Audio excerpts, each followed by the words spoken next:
Good morning, everyone, and thank you for being here today. In this presentation, we'll be diving into a crucial and sensitive topic understanding sexual assault.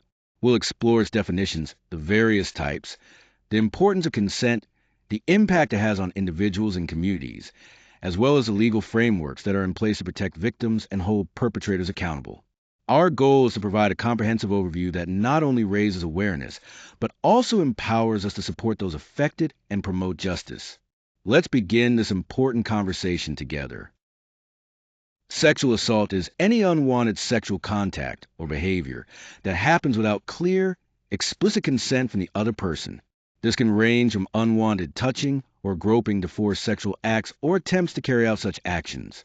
At its core, sexual assault is a violation of an individual's bodily autonomy, meaning it disregards their right to control what happens to their own body.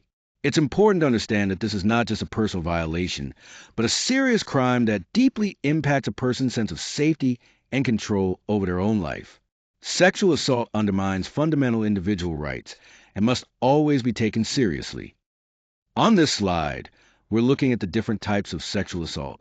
First, we have rape, which involves non-consensual sexual intercourse, meaning the act occurs without the person's agreement. Then there's attempted rape, which covers situations where someone tries to commit rape but doesn't complete the act. Next is fondling or unwanted touching, which refers to any physical contact of a sexual nature that happens without consent. Sexual coercion or threats involve using pressure or intimidation to make someone engage in sexual acts against their will. Forced sexual acts mean compelling someone to perform sexual activities when they clearly do not want to. Lastly, sexual harassment with physical contact includes unwanted sexual touching or advances. Understanding these categories helps us recognize the many ways sexual assault can occur. Consent means a voluntary, clear, and enthusiastic agreement to engage in any sexual activity. For consent to be valid, it must be given freely, without pressure, manipulation, or when someone is incapacitated. It's important to remember that consent must be explicit and ongoing. That means it should be clearly communicated, and it can be withdrawn at any time. If consent is withdrawn, all sexual activity must stop immediately. Without consent, any sexual activity is considered assault. Understanding and respecting consent is crucial because it protects individual rights and plays a vital role in preventing sexual violence. Sexual assault can have profound and far-reaching effects on survivors. Physically, it may cause injuries or lead to long-term health complications that require ongoing care. Beyond the physical, the emotional and psychological impact is significant. Many survivors experience trauma that can manifest as post-traumatic stress disorder, anxiety, depression, and deep emotional distress. Socially, victims often face stigma and isolation, which can strain or even sever personal relationships.